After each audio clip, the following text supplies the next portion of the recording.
your family. I hope that you are keeping safe and you are keeping well in your family. Today you are here with us, Tuesdays with Kuya Romy. You are on Super Pinoy in Apna TV, Channel 36. We are here today to talk about some of the projects that are being held in the communities. And in particular, there is one event that's happening in the Filipino community. So with us, we have invited Father Bernard Espiritu, who is the mission director for the Pontifical Mission Society. Father Bernard, please say something about yourself first and what you're doing in New Zealand. Yeah, I'm Father Bernard Espiritu, and actually I've been here in New Zealand for almost 8 years now. I'm a member of the Society of the Divine Word, the SVDs, in the Philippines and all over the world. And one of the main job that I'm here and what I'm doing is I'm working as the National Director of the Pontifical Mission Society, which is actually a work that promotes the mission spirit among all of us who believe. And at the same time, it's a way of sharing our faith through gifts that we could share with other people, especially in the poor dioceses all over the world. Yeah. Yep. Yeah. And in this particular segment, we have requested Father Bernard to talk to us about the quincentennial celebration of Christianity in the Philippines. Now, Father Bernard, tell us first about the importance of this celebration. What's the reason why we are celebrating? Yeah. We're celebrating 500 years of Christianity in the Philippines. And the history behind that is, of course, for 500 years, we have been the only Christian country in the Philippines. But better put it this way. Some 50 years ago, I was still a teenager those days. Paul VI, the first pope that went to the Philippines, and that was in November of 1971, if I'm not mistaken, we were celebrating 450 years of Christianity. In his speeches, somehow he was indicating that for 550 years, it was our pride that we are the only Christian country in the Far East. However, he challenged us and said, it's time for us to share that faith.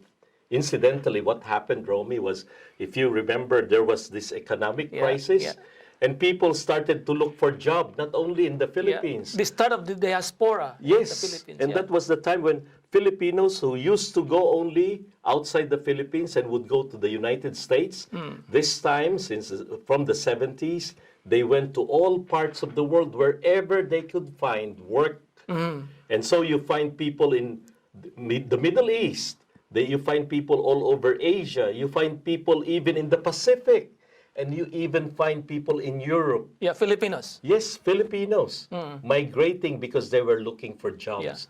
But interesting, this is how God works. Somehow we were brought to other places and we earn our living there. But we also share the giftedness that we have.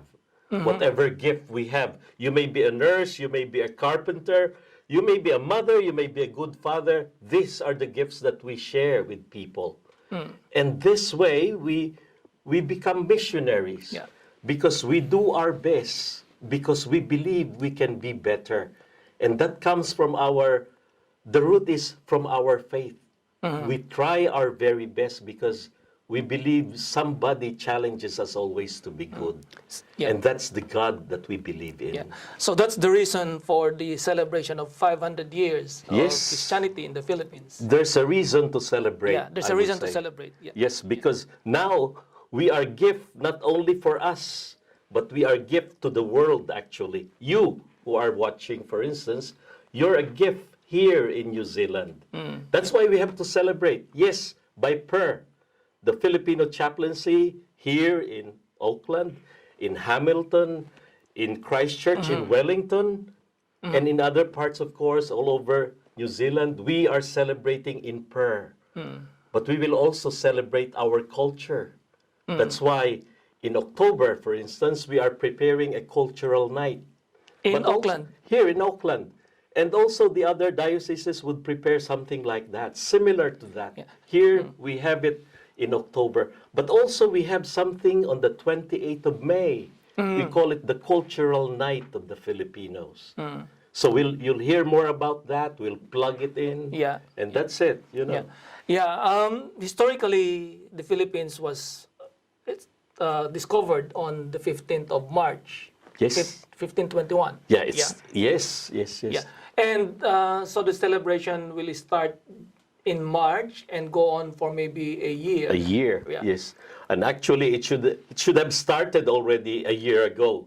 Only that the COVID pandemic somehow Yeah. hindered us, because this should be the height. But we begin the celebration now, but also it could continue. Remembering that, I think we better use the word of Pope Francis. We have become missionary disciples of Jesus, Yeah. Yeah. because we are good followers. We all try to be good. We all try to be better. But we share that being gifted to other people. The beautiful phrase of Pope Francis, he said, we all are called to be missionary disciples, not only followers of Jesus, Missionaries. but missionaries of Disciples of Jesus. Jesus, yeah. So Okay. the word is, you are a missionary disciple, right? Okay. We'll take a break here now, and when we return, we're going to talk about how you can participate in the different celebrations in Auckland, for example, and elsewhere in the country. Yep. Thank you for staying with us. Super Pinoy, ikwento mo. Super Pinoy, ikwento mo. We're back, and thank you for staying with us. This is Kuya Romy on Tuesdays with Kuya Romy here at Apna TV 36 Super Pinoy. And coming back to our discussion with Father Bernard, Father, would you be able to share with our viewers how they can participate in the events that are being planned in Auckland and elsewhere that you are aware of? Yes, there are few celebrations that are being prepared right now. In terms of the religious celebration, of course, the chaplaincies in the various dioceses, they're organizing that. They would like to thank God for who we are, but thanking God that we could share something among us here in New Zealand. Yeah. Is there a theme for the celebrations in New Zealand or throughout the... Well, the theme actually was decided by the Bishops' Conference of the Philippines. Okay. It's called Gifted to Give. You are given the gift of who you are, and that's why we share who we are in the first place. And doing that, I think we are doing God's job. Yeah. Because there are things that only us can do. Or there are gifts that we have that makes our place better. This is the reason, for instance, why Filipinos migrate to New Zealand. Because, like, for instance, in the healthcare department, there are so many good nurses and doctors and midwives. Yeah. You know, people are giving their gifts as a present to people of New Zealand. Surely they earn their living, but they give life to people. Yeah. No? Yeah. Now, that's why we have to celebrate in prayer. But there will also be celebrations of Filipino cultures.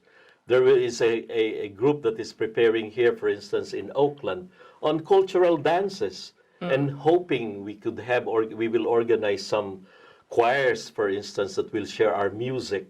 Not only for the Filipinos, but we would like to share Yeah. our culture. Yes. Because I believe the Filipinos are the third largest group here in New Zealand. That's what I heard. I hope, Yes. I hope I'm not spreading Third largest ethnic groups Yeah. here. We've got the Chinese, the Indians, the Filipinos, and then the Koreans. Yes, so that's why I think there is a big group of people who could share their giftedness here. Yeah. And we could celebrate that. And then, if we could share them our culture, then we will make them interested to go and visit also our homeland in the Philippines. So in this particular case, Father, since the borders are closed and they can't go to the Philippines, maybe if you are listening now, what you can do is you approach the different chaplaincies. We have a Filipino chaplaincy in Auckland. Yes. There is a Filipino chaplaincy in Christchurch, in Wellington, in Hamilton, in Palmerston in North. Palmerston North. So wherever you are, get in touch with the Catholic Church if you want to join the celebration. Volunteer your time, your talent, whatever you can give to this celebration. Yeah. Father, you were talking about a March event here in Auckland. Oh, there is an event, a cultural event. It's a cultural event here in May May, 28th. yeah. We will plug in and give and show you the poster.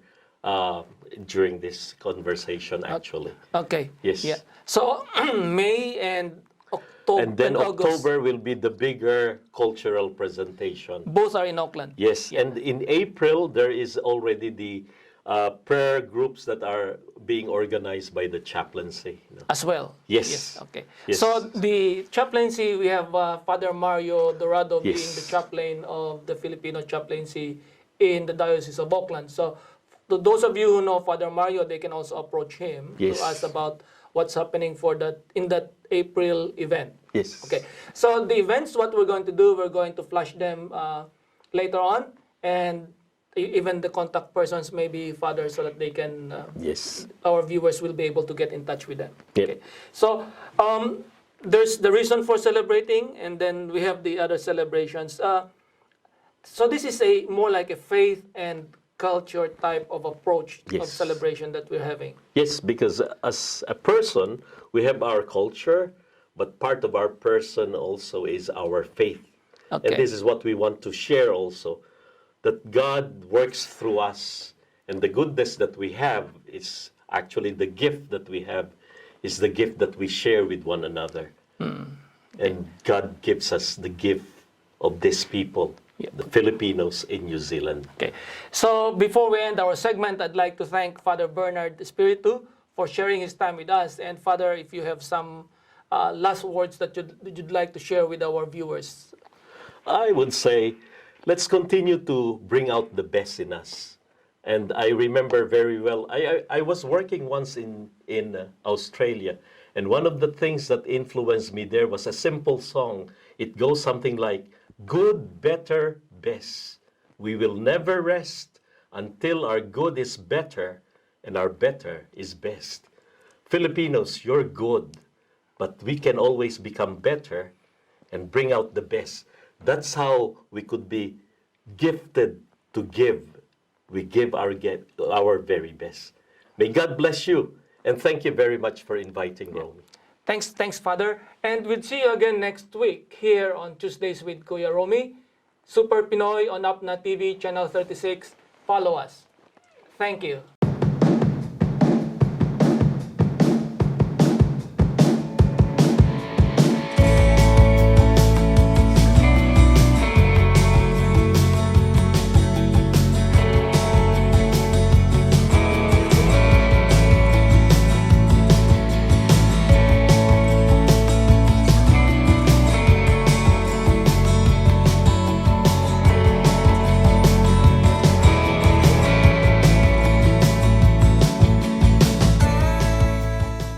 Kayo po'y nanonood sa Super Pinoy at narito ang kwento ng VOA News. Since April 2020, this factory in Vienna, Virginia has been producing face masks and medical attire instead of designer swimwear. That's because it had to.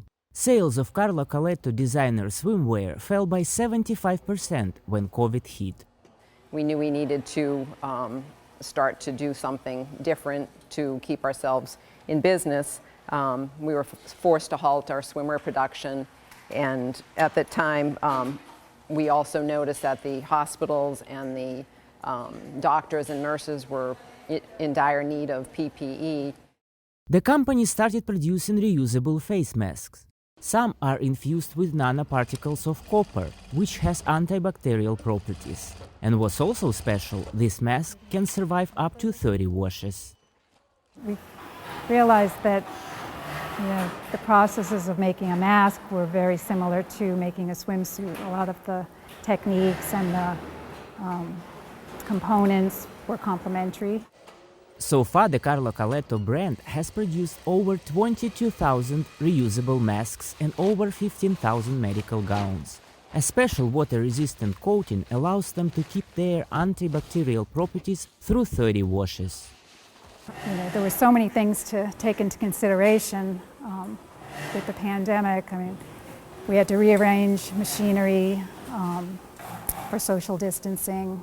There were, all the CDC guidelines that we needed to follow. As a result, Carlo Coletto managed to both keep her business afloat and help others. Today, her company works together with a number of charity organizations and initiatives. Portion of our mask sales are donated to Fashion Girls for Humanity. And then, of course, we have the gown initiative that we continue to work on. The nonprofit Fashion Girls for Humanity was founded in 2011 after a devastating earthquake in Fukushima, Japan.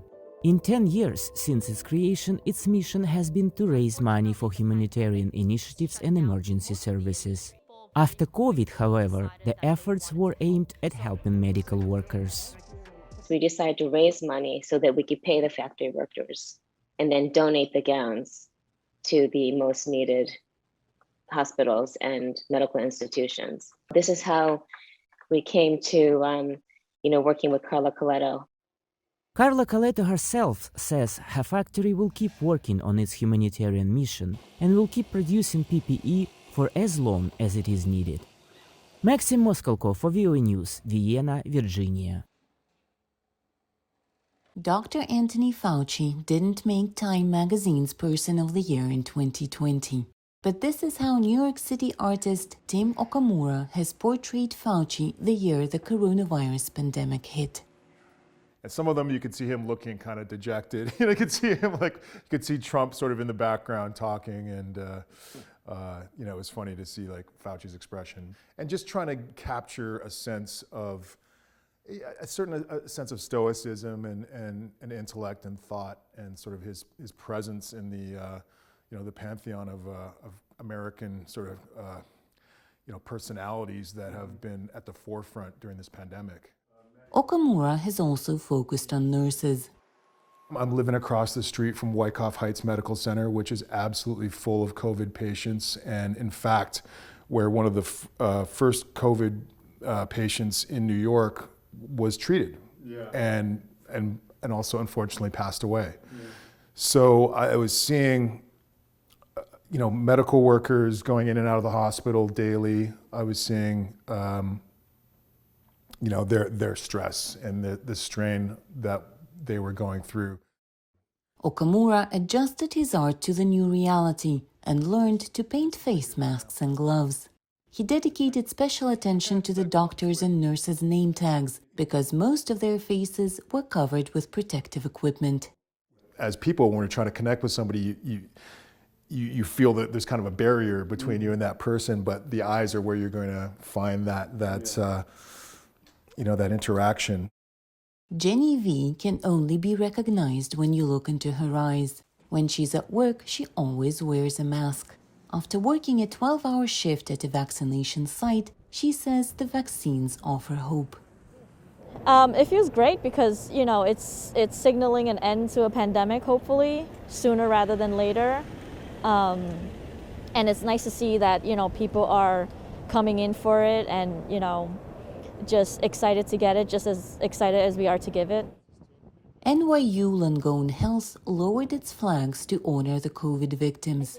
Back in May, after V worked long hours fighting COVID, she found it hard to come down during her 2-hour drive home. That's when Okamura met her. We were never taught in nursing school on how to handle a pandemic.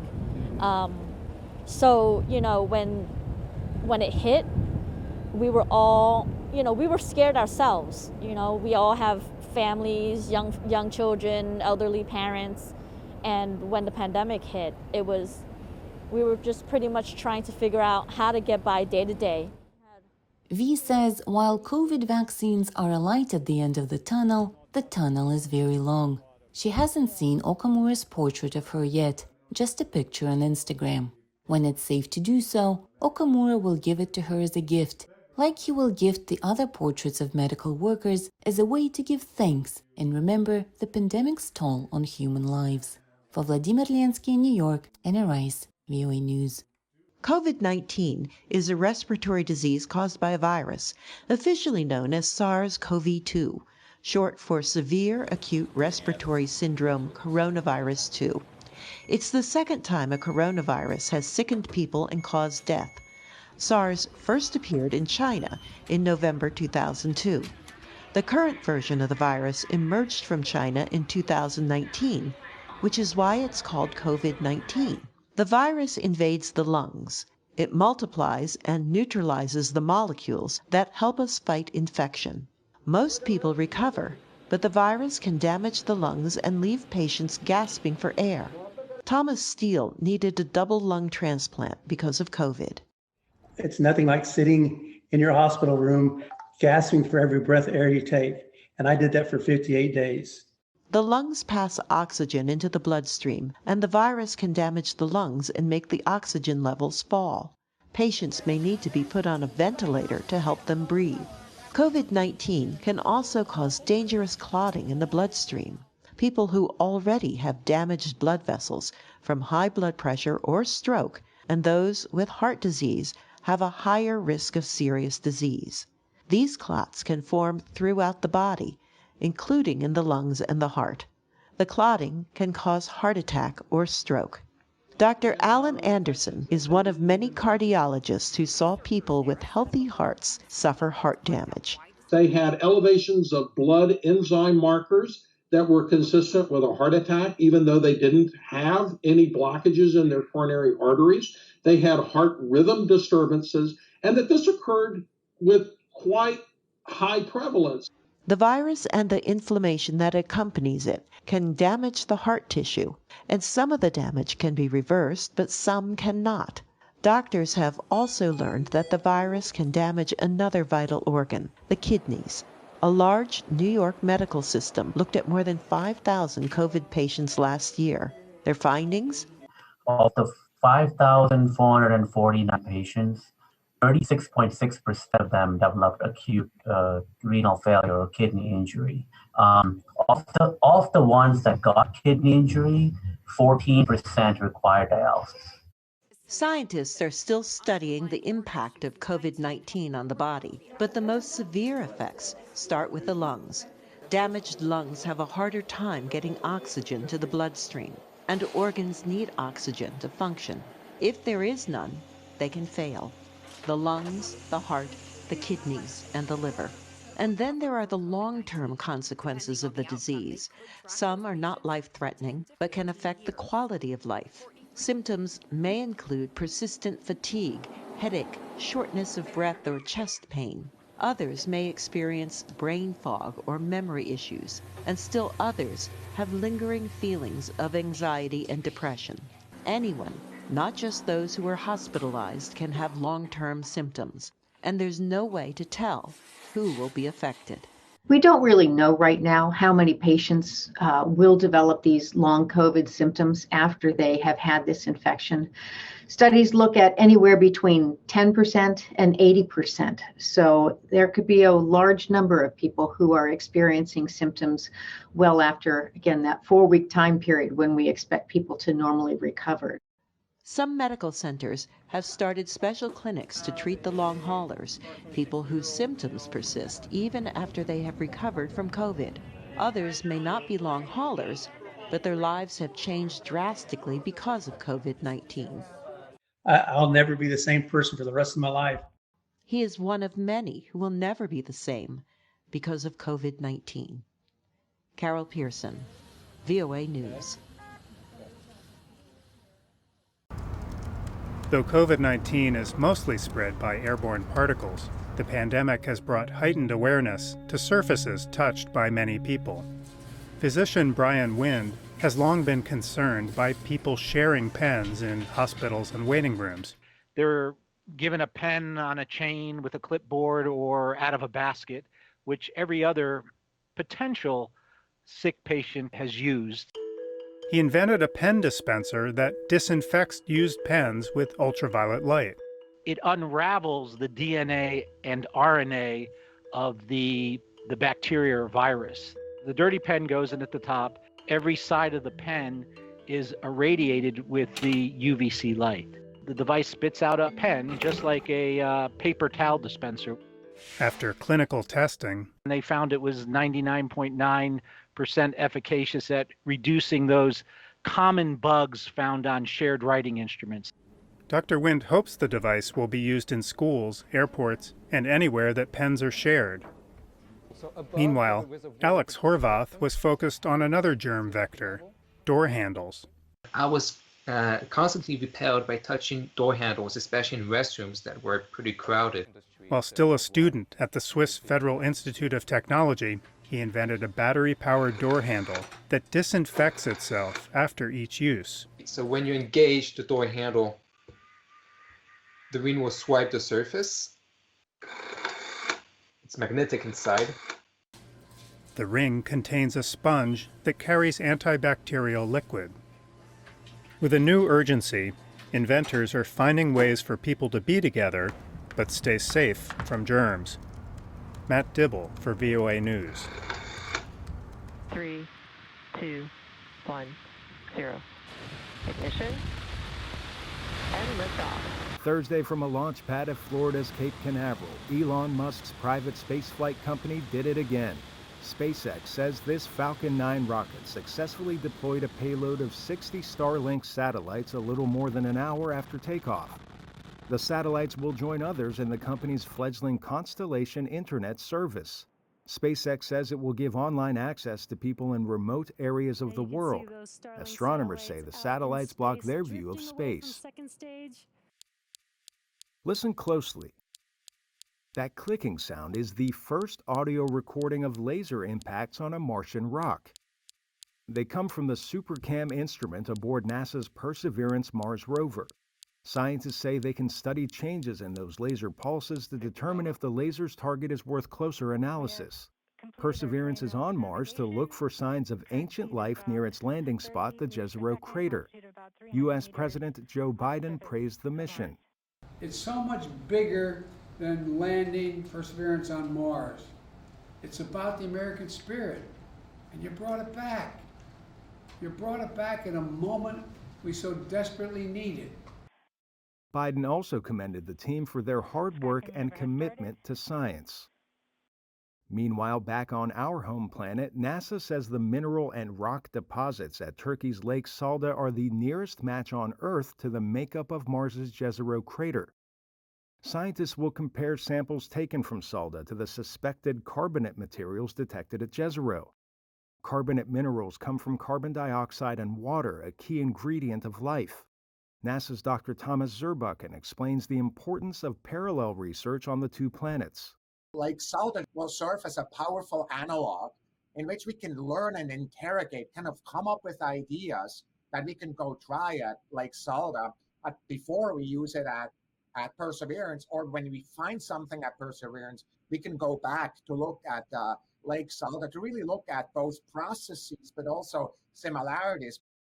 Finally this week, scientists recently spotted a planet orbiting a star considered relatively close to our own solar system. It's classified as a super-Earth, and scientists call it Gliese 486b.